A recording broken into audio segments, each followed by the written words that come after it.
Hello friends, आप सभी लोगों का स्वागत है हमारे यूट्यूब चैनल पर।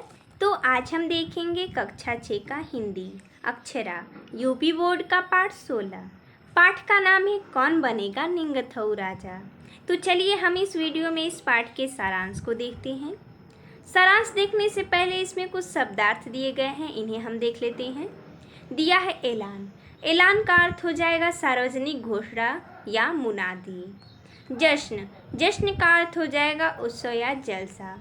सिर्फ का अर्थ हो जाएगा केवल या मात्र। हक्के बक्के रह जाना अर्थात आश्चर्य में पड़ जाना। पलक झपकना, इसका अर्थ हो जाएगा फौरन या तुरंत। सिर चूमना, इसका अर्थ हो जाएगा प्यार करना। अब चलिए हम सारांश को पढ़ते हैं। बहुत पुराने समय की बात है।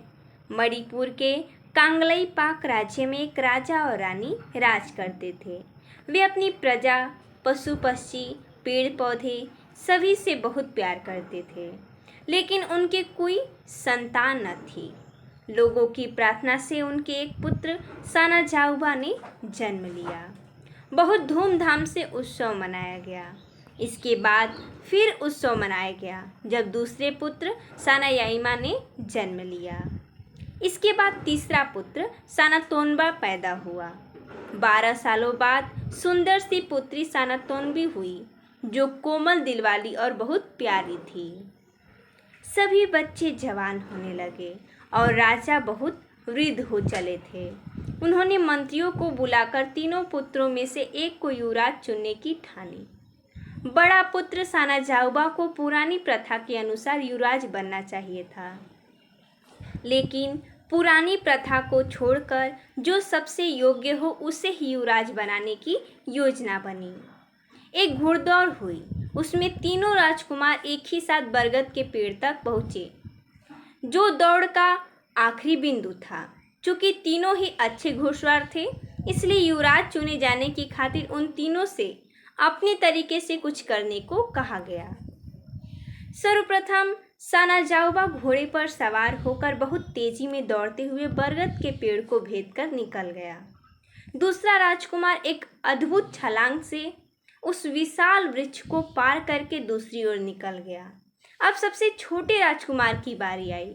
उसने ऐसा घोड़ा दौड़ाया कि बरगद को जड़ से उखाड़ दिया और उसे उठाकर राजा रानी के सामने लाकर डाल दिया। छोटी बेटी 5 वर्षों की सानातोम्बी ने मरे हुए बरगद के पास चुप खड़ी थी। पक्षी पेड़ पर अपने घोंसले को ढूंढ रहे थे। राजा रानी ने देखा कि सानातोम्बी दूसरों का दर्द समझती है।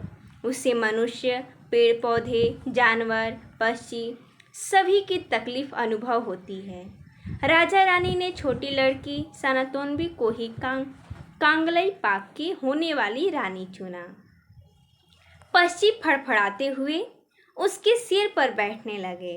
पक्षी लड़की द्वारा दिए दानों को चुगने लगे। तो इस प्रकार हमने इस वीडियो में इस पाठ के सारांश को देखा। तो मिलते हैं तब तक के लिए धन्यवाद दोस्तों।